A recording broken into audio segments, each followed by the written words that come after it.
Sim, chegamos a um estado de reportagens pós-factuais. Os fatos não importam mais. E posso explicar isso. Estive várias vezes no Donbass, na zona de guerra. Após o golpe orquestrado pelo Ocidente na Maidan, em Kiev, em fevereiro de 2014, cada vez mais veículos de mídia ocidentais retiraram seus correspondentes da zona de conflito. Normalmente você diria, temos que entrar, mas a mídia ocidental saiu. Ou seja, eles não queriam ver o que realmente estava acontecendo no local. Eles tentaram evitar a realidade. Esse é o ponto. Eles tentaram evitar. Decidiram seguir a propaganda da OTAN. Nada além disso.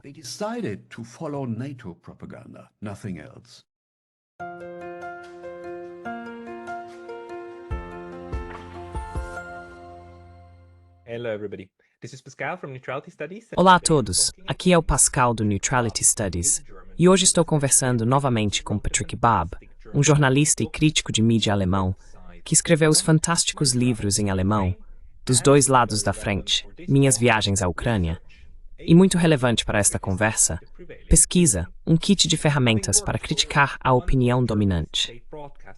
Tendo trabalhado para uma das emissoras estatais da Alemanha, Patrick conhece intimamente como o sistema funciona no país.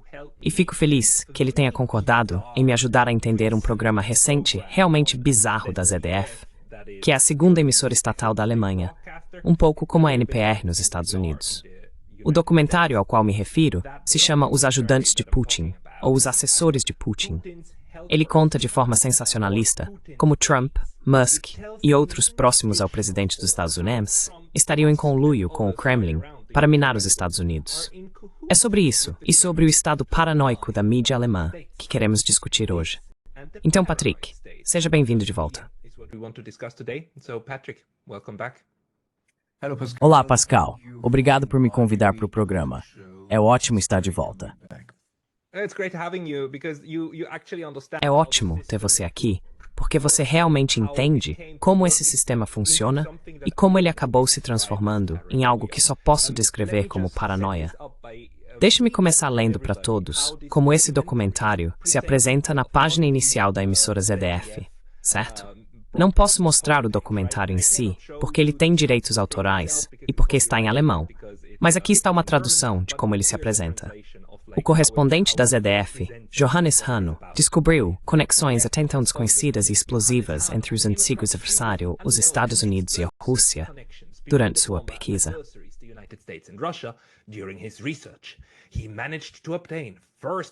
Ele conseguiu obter informações de primeira mão de um agente do FBI, e o que o agente relata é explosivo.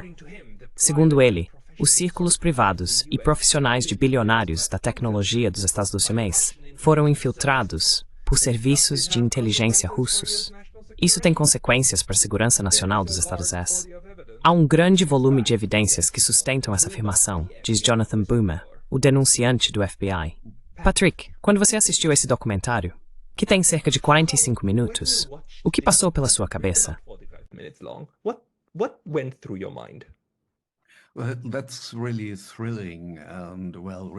Bem, isso é realmente empolgante e, realmente dramático. Mas como cineasta há 40 anos, penso primeiramente no processo de produção. Você pode encontrar mais sobre isso no meu livro, Pesquisa, uma caixa de ferramentas para criticar a opinião predominante, que foi publicado pela West End Verlag há 2 anos. Então, ao preparar documentários para a TV, você tem 3 níveis de investigação. O primeiro nível é a pesquisa informacional. O que eu preciso descobrir? Essa é a pergunta simples. O segundo nível é a pesquisa visual. Quais imagens representam os resultados da investigação? E isso é algo que você precisa fazer com muita precisão. E o terceiro nível é a pesquisa de produção. O que fazer quando e como durante as filmagens?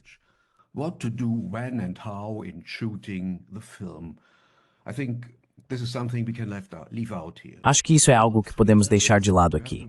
Em todos os 3 níveis, você precisa atender aos padrões profissionais. E vamos explicar esses padrões profissionais. Para a pesquisa informacional, antes de tudo, você precisa responder a 7 perguntas jornalísticas. Quem está fazendo o quê? Quando? Onde? De que maneira? Como? Por quê? E de onde vem a informação? De onde vem a informação? E a última pergunta é a mais importante. e deve ser respondida primeiro. As informações básicas fornecidas por qualquer informante são precisas? Essa informação é verdadeira? Eu preciso responder essa pergunta primeiro. E essa é a pergunta mais importante, porque diz respeito à confiabilidade da primeira fonte.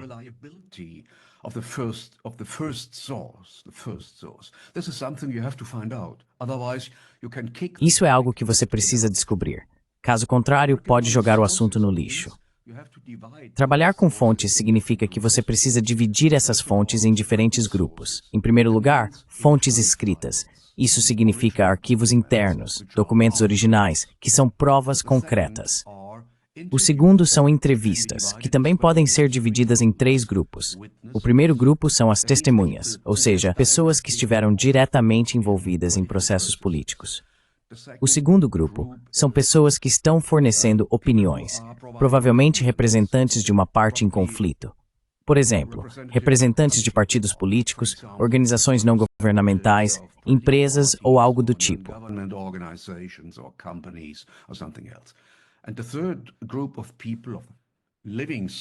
E o terceiro grupo de fontes vivas são especialistas que têm certo distanciamento em relação ao que está acontecendo no local.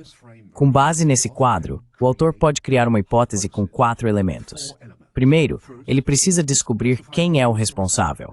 Precisa identificar uma pessoa ou grupo responsável. O segundo elemento é o grupo das vítimas. Posso definir algumas pessoas que estão sofrendo como resultado desses processos? Depois, é preciso encontrar uma causa. E o quarto ponto é que você precisa encontrar um resultado ou uma consequência. Ao fazer isso, é importante lembrar que essa hipótese pode estar errada. Ela não precisa refletir a realidade. Portanto, é necessário fazer uma verificação da realidade. Essa hipótese está correta ou está completamente errada?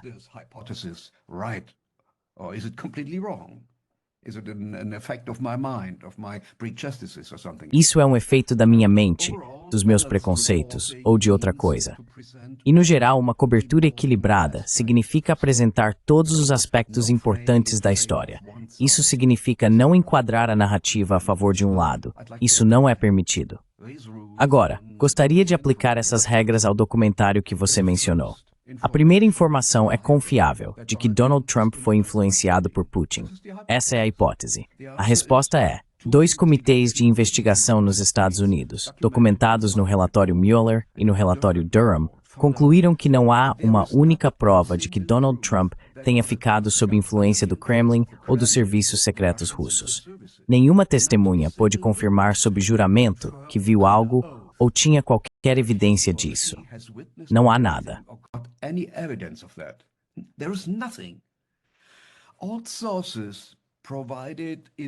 Todas as fontes fornecidas nesta matéria são apenas alegações não comprovadas, nada mais. Ambos os relatórios documentaram que toda a história em torno do Russiagate era uma grande farsa e uma história falsa criada pelo Partido Democrata para ajudar Hillary Clinton a vencer a campanha presidencial contra Donald Trump e para atrapalhar o primeiro mandato presidencial de Trump. O segundo objetivo era manter os Estados Unidos em um curso de conflito intenso contra a Rússia, o que trouxe muitas vantagens para o complexo industrial militar. Ambos os relatórios documentaram claramente que a grande mídia apoiou a campanha suja do Partido Democrata contra Donald Trump. A maioria dos editores, chefes de redação e repórteres esteve envolvida. E quando os relatórios foram tornados públicos, nenhum deles teve a coragem de pedir desculpas.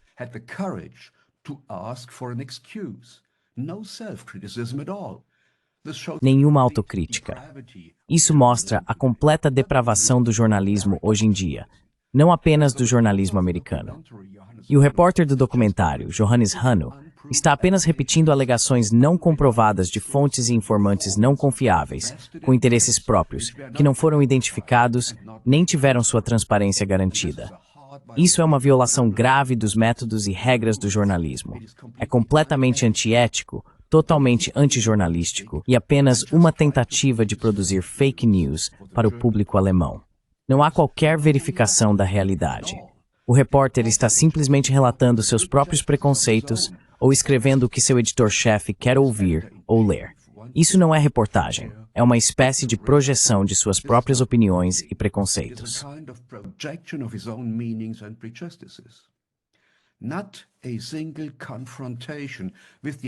Nenhuma confrontação com as alegações ocorreu.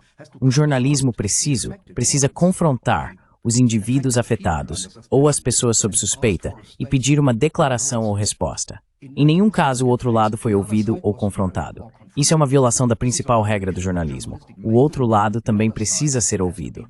Ou em latim, audiatur et altera pars. Agora falando sobre a pesquisa visual. Pesquisa visual significa encontrar as imagens certas para retratar um resultado investigativo preciso. Mas o repórter usou apenas 2 tipos de imagens. Primeiro, material de arquivo e segundo, imagens de autopromoção do próprio repórter durante entrevistas ou conversas. Esse tipo de reportagem não significa buscar as imagens corretas. Nos visuais, é preciso mostrar provas.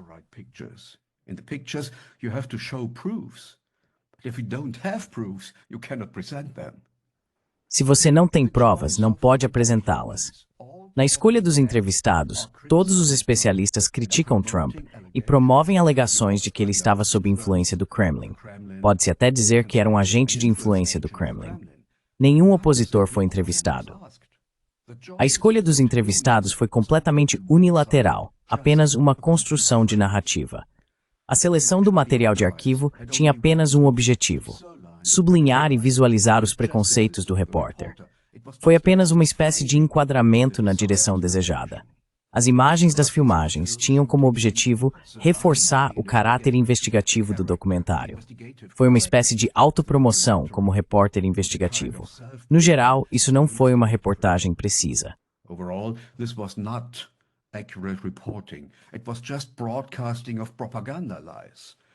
Foi apenas a transmissão de mentiras propagandísticas, obviamente destinada a promover propaganda anti-Rússia por parte da OTAN e do governo alemão para continuar o apoio à guerra na Ucrânia. O documentário inteiro foi, do meu ponto de vista, uma peça de propaganda em apoio aos belicistas na Alemanha e na OTAN. Uma peça dessas é uma violação do mandamento da paz escrito na Constituição alemã. Meu resumo é que esse programa mostra o declínio do jornalismo alemão. Hoje, perdemos o nível de reportagens precisas e informações neutras e chegamos ao ponto de sermos um braço de propaganda da OTAN. A mídia hoje tenta empurrar as pessoas ainda mais para dentro da guerra na Ucrânia. Elas são parte da guerra de propaganda, um lado na guerra econômica e nas ações militares ao longo da linha de frente.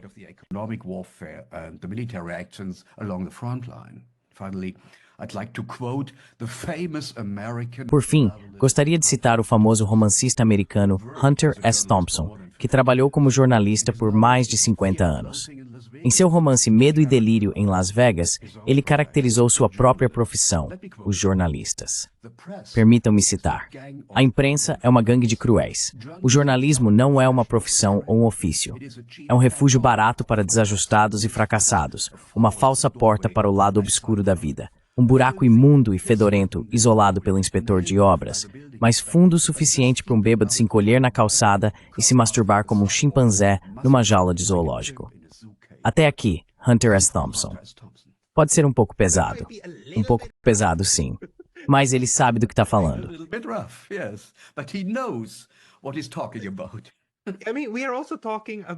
Quero dizer, estamos falando também do tipo de jornalista que prospera nesses ambientes de emissoras públicas, certo? E assim, você me disse antes por e-mail que o jornalista que criou essa peça de propaganda é, na verdade, filho de outro jornalista, não é? Que, se não me engano, você disse que teve bastante sucesso na carreira.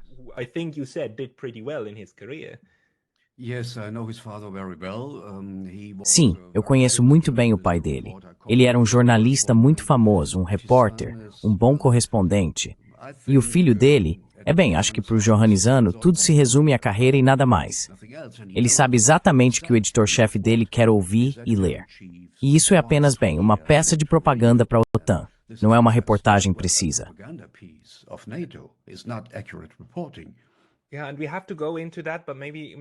Sim, e a gente precisa entrar nesse assunto, mas talvez mais para o final da conversa, porque antes disso eu realmente fico me perguntando sobre a intenção por trás disso.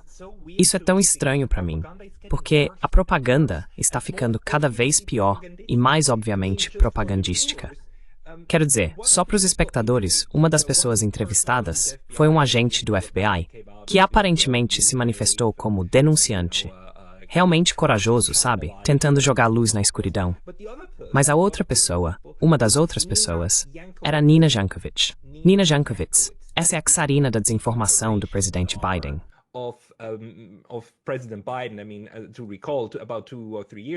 Quero dizer, para lembrar, há cerca de 2 ou 3 anos, o Biden quis criar esse Conselho de Governança da Desinformação para decidir o que é verdade e o que não é. E a Nina Jankowicz foi escolhida para liderar essa nova agência. E ela era tão lunática, uma figura muito estranha por si só. Mas a própria ideia de criar um árbitro da verdade, um árbitro governamental da verdade, era tão absurda que o Biden teve que desistir. E essa é a pessoa que foi entrevistada como mais uma especialista para falar sobre essa situação. Por quê? Como é que isso está vindo de uma emissora estatal alemã? Uma peça de propaganda alemã? Porque é claramente direcionado ao público alemão. Qual é o objetivo por trás de criar essa teoria da conspiração tão rebuscada?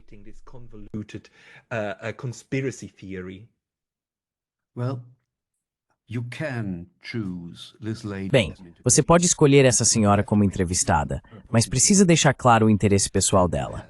E você precisa escolher outro entrevistado que atue como oponente dela. Isso é possível. Isso é reportagem precisa. E eu acho que para o público alemão, o Russiagate é amplamente desconhecido. E como todo caso é amplamente desconhecido, é um assunto americano, isso abre uma porta para propaganda. Você pode contar qualquer coisa ao público alemão. E o autor tenta aqui se apresentar como um repórter investigativo sem entrar em contradição com as autoridades alemãs. No papel de repórter investigativo, ele tenta fazer algo para sua própria carreira e se alinhar com as autoridades alemãs. Mas isso não é jornalismo investigativo. Jornalismo investigativo significa fiscalizar algo, o poder político.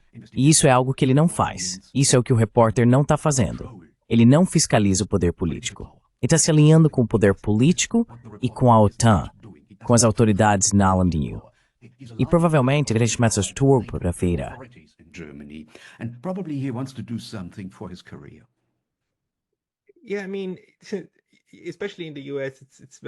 Sim, quero dizer, especialmente nos Estados Unidos, é muito comum retratar o jornalismo como você sabe, iluminando a escuridão. Acho que esse é até o slogan do Washington Post.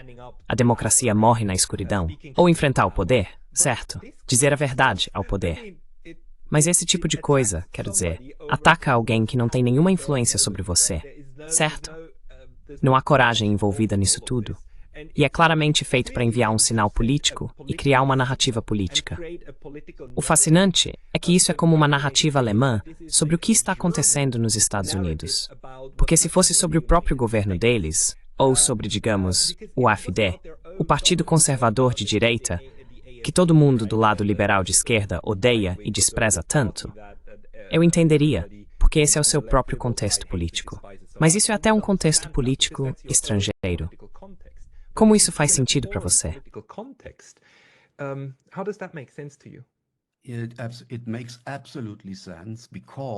Faz todo sentido, porque existem algumas diferenças entre o governo Trump e os europeus, especialmente em relação à guerra na Ucrânia.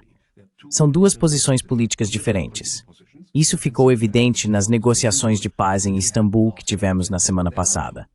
Existem duas posições políticas distintas. O governo Biden quer fechar um acordo com os russos, enquanto os europeus querem continuar a guerra. Isso é muito, muito claro. E esse repórter se alinha com a posição europeia ao criar narrativas relacionadas à OTAN. O objetivo é criar narrativas que possam gerar mais russofobia. Esse é o objetivo de todo o espetáculo.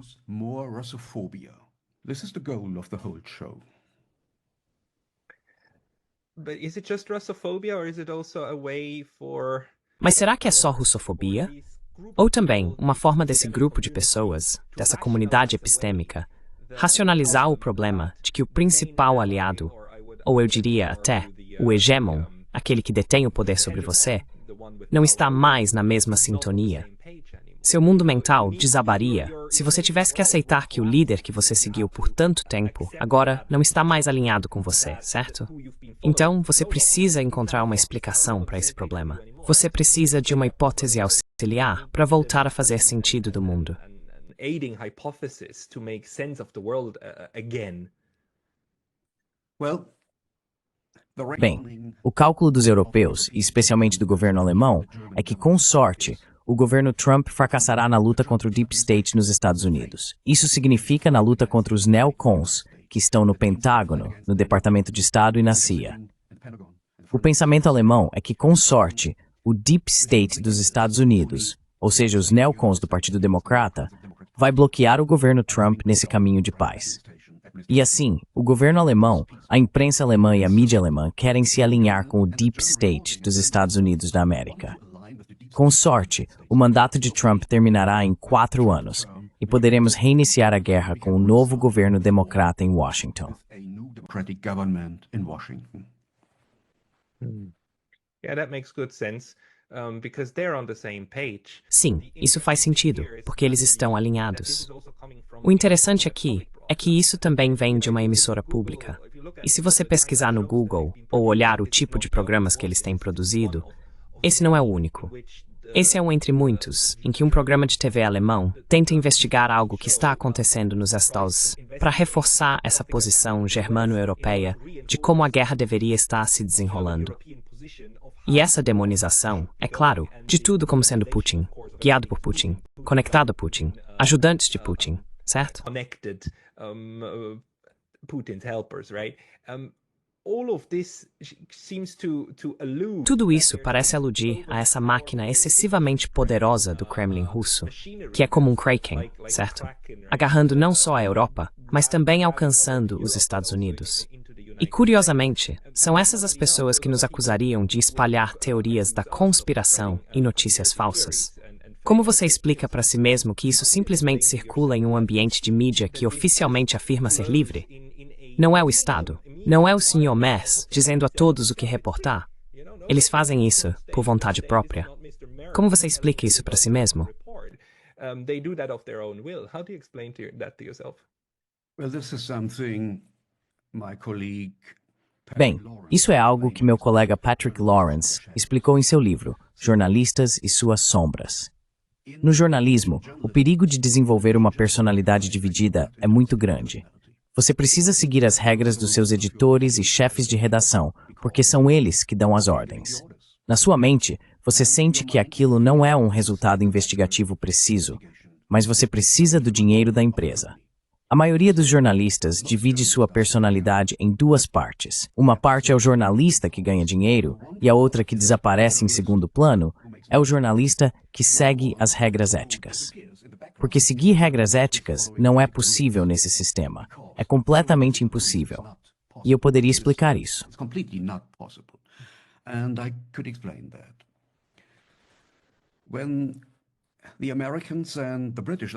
Quando os americanos e os aliados britânicos, após a Segunda Guerra Mundial, tentaram implementar um sistema de radiodifusão democrático e livre do Estado na Alemanha, eles tinham em mente o exemplo da BBC. Mas todos os estudiosos da mídia, sem exceção, concordam que a grande mídia, incluindo as emissoras públicas, seguem narrativas ditadas pelo Estado. E isso funciona na Alemanha também. Os editores-chefes, os principais editores, recebem salários muito altos. E esses salários, esses contratos, são concedidos pelo chamado ZDF Fernsehrat, o Conselho de TV, sim, exatamente.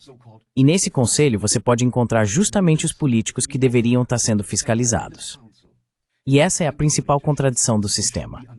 No final das contas, todo mundo que quer renovar o contrato se alinha às narrativas do Estado, porque o show acaba para quem não se alinha às narrativas do Estado. Ou seja, a pessoa será demitida, quer dizer, não terá o contrato renovado. Simplesmente não terá o contrato renovado.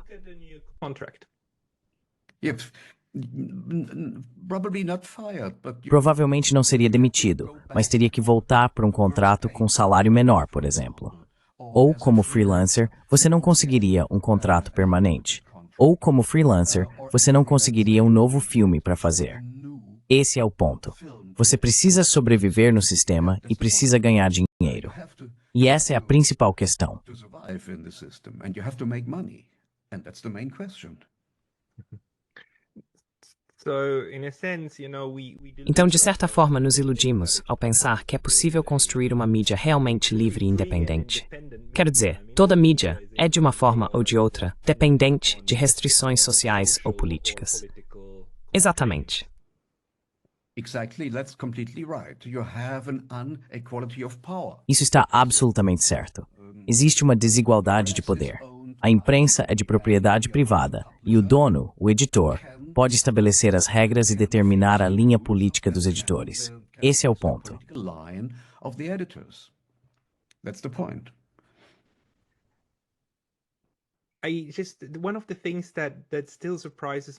Uma das coisas que ainda me surpreende, especialmente sobre este documentário, é essa obsessão com o que está acontecendo nos Estados Unidos.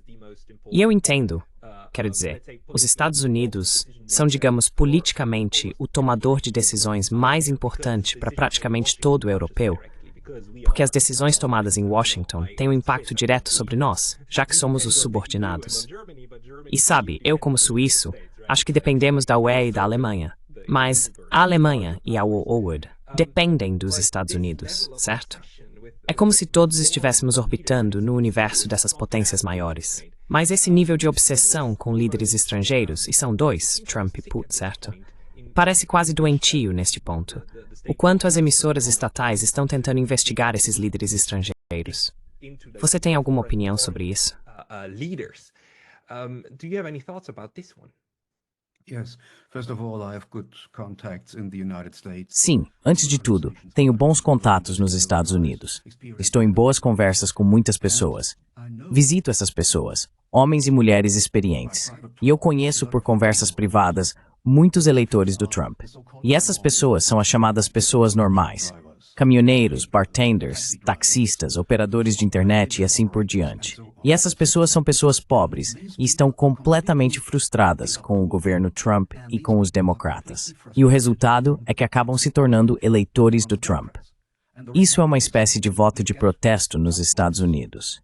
This is a kind of protest voting in the United States.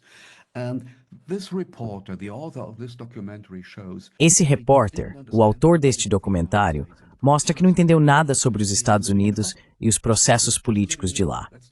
Ele está vivendo em uma bolha. Ele simplesmente está vivendo em uma bolha. Esse é o primeiro ponto que quero destacar. O segundo ponto é que ele está projetando seus próprios medos e preconceitos nos Estados Unidos de hoje. Do ponto de vista jornalístico, é um grande erro fazer esse tipo de projeção. Ele está transferindo seus próprios medos, personalizando seus próprios medos em duas pessoas, Trump e Putin. O pano de fundo é que ele está se alinhando com as autoridades alemãs. Esse é o principal ponto dessa reportagem. That's the main point of this reporting. Yeah. So in a sense it just speaks to the Sim. psychological state. Então, de certa forma, isso reflete o estado psicológico da Alemanha, mas também de grande parte da Europa, que neste momento se sente atacada e traída, e que acredita que o que precisa fazer é se unir, se proteger e esperar o fim do governo Trump, mostrando que agora há um regime maligno dos dois lados e que precisamos voltar à sanidade. E sanidade, na visão deles, é uma guerra santa euro-atlântica conjunta contra os orcs do leste. Holy war against the orcs from the east. Yes, according to my experience, you may find Sim, de acordo com a minha experiência, você pode encontrar na população alemã cerca de 1/5 ou 20% que tem coragem de pensar por si mesmos, buscar suas próprias fontes e defender o elemento pacifista da nossa Constituição.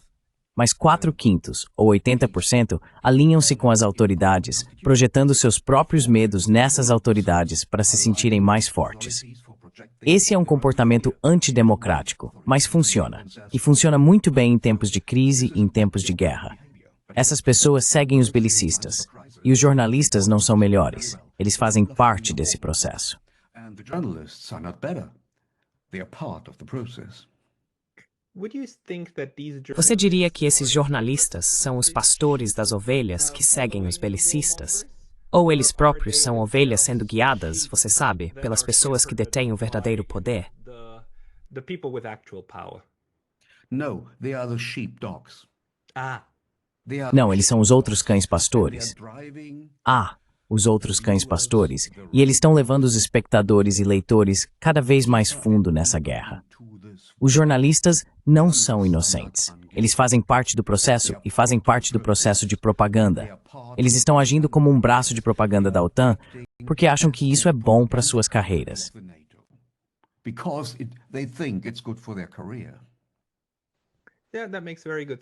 Sim, isso faz muito sentido. Acho que é uma boa metáfora. É só engraçado, porque essas pessoas também não têm a introspecção para entender o que estão fazendo, certo? E no que estão envolvidas. E enquanto essas pessoas se veem como super corajosas por enfrentarem o poder nos Estados Unidos, quero dizer, esse cara jamais tocaria no Nord Stream, nem com uma vara, certo? Ele nunca jamais faria isso, porque isso iria contra a narrativa. Mas você tem alguma esperança de que existam pessoas dentro do sistema? Digo, você esteve no sistema e claramente saiu dele. E claramente tentou tirar o máximo do que aprendeu lá dentro. O sistema é capaz de se reformar? E também, nem todo mundo lá dentro está dormindo, né?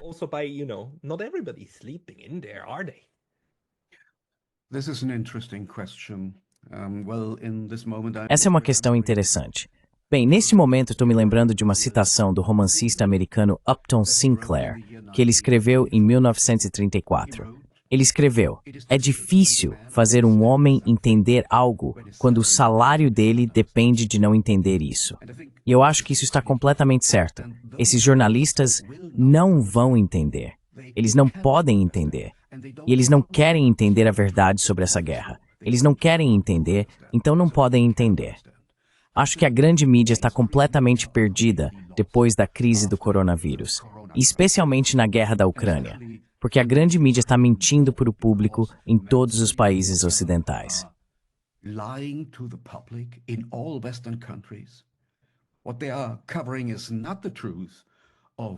O que eles estão mostrando não é a verdade sobre a guerra no terreno.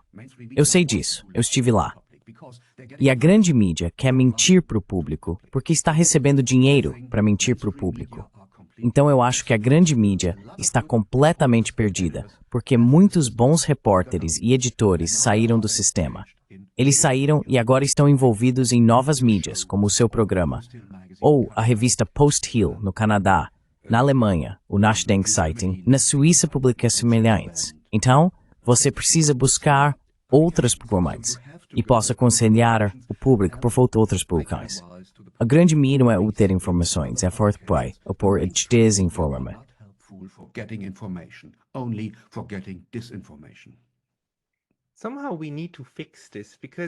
De alguma forma, precisamos resolver isso. Porque, quero dizer, houve um momento em que a grande mídia talvez não fosse perfeita, mas pelo menos reportava, ou seja, contava o que aconteceu. Sempre houve questões de viés, como por que você escolhe mais histórias daqui e menos dali? Por que tanto sobre os Açores e tão pouco sobre a Namíbia, por exemplo? Quero dizer, por que a Namíbia não aparece? Ok, tudo bem. Mas quando eles reportavam, havia pelo menos um nível básico de representação factual do que aconteceu. E isso está cada vez mais distante de nós, a cada dia que passa.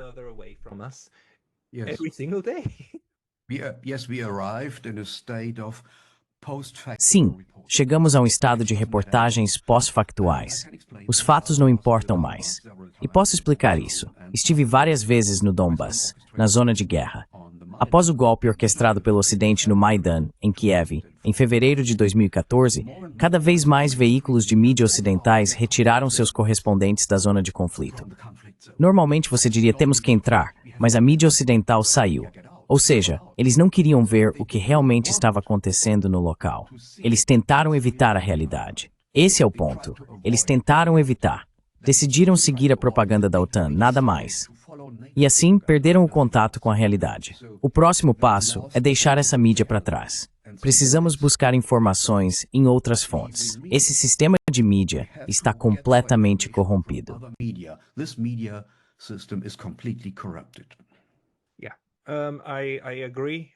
Sim, eu concordo. E existem níveis para isso. E há diferenças entre os países. Mas, em geral, uma das coisas mais valiosas a se fazer, na minha opinião, é ler livros como o seu, sobre crítica da mídia. porque no fim das contas, é fácil criticar os veículos de comunicação. O difícil é criar uma base conceitual para si mesmo, para poder refletir criticamente sobre o que está sendo dito a você, porque ninguém deveria simplesmente acreditar em você ou em mim ao assistir isso, certo? As pessoas deveriam refletir criticamente. O lado bom é que as sessões de comentários também favorecem isso, para quem quer realmente participar e não apenas lançar insultos. Então, o seu livro, claro, em alemão, é altamente recomendado para quem quer construir esse repertório. Você conhece algum livro em inglês que recomendaria para quem quer aprimorar a crítica da mídia?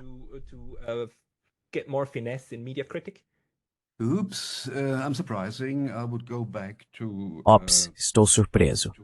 Eu voltaria para... Você mencionou ele antes. Sim, Noam Chomsky, Manufacturing Consent. Essa é uma boa dica. Acho que começaria por aí, Manufacturing Consent. Eu teria que olhar meus livros, tenho muitos deles, mas não sei o que mais poderia recomendar. A maioria está em alemão, tenho que dizer. Ah, sim, encontrei um livro que é muito bom. É sobre jornalismo americano. Só um momento.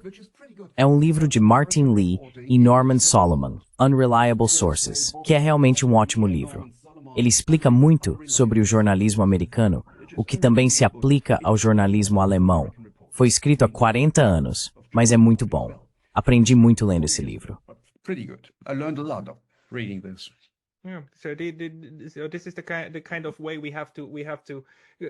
Então é desse jeito que precisamos criar resiliência em nós mesmos. Talvez um último ponto. Você acha que isso vai voltar atrás? Ou acha que a máquina é irreversível? Quero dizer, veja a Rússia. Como na União Soviética, tínhamos todos esses pravdas.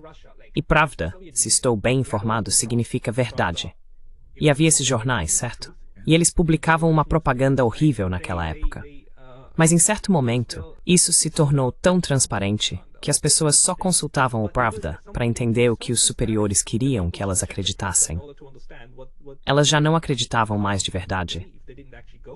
Estamos em um ponto em que isso está acontecendo em uma escala mais ampla também na Alemanha e na Europa.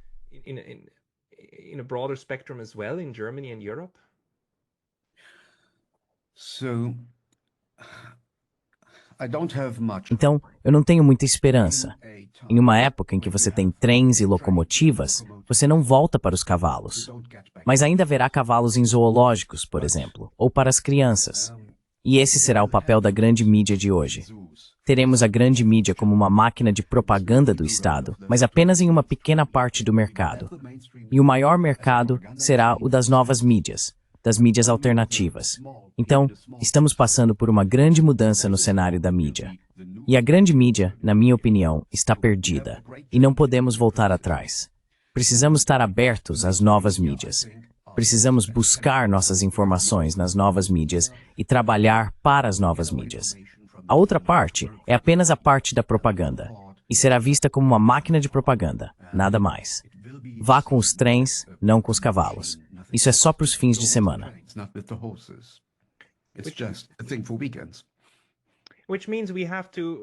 O que significa que a luta mais importante não é a luta dentro da máquina de propaganda.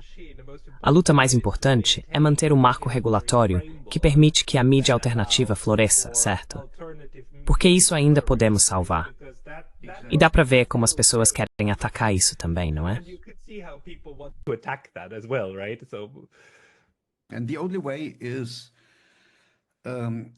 E a única maneira é tirar a coroa financeira da mídia tradicional. Parando de comprar jornais, porque eles são veículos de guerra. Parando de financiar as emissoras públicas, porque os belicistas estão nos programas de debate. Financie a mídia alternativa. Esse é o caminho. Precisamos deslegitimar o sistema.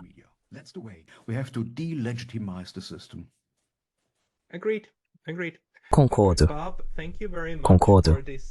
Patrick Baba, muito obrigado por esse panorama que está na notícia se da ukurada halando que sim vai a pritval das sasur tankt at.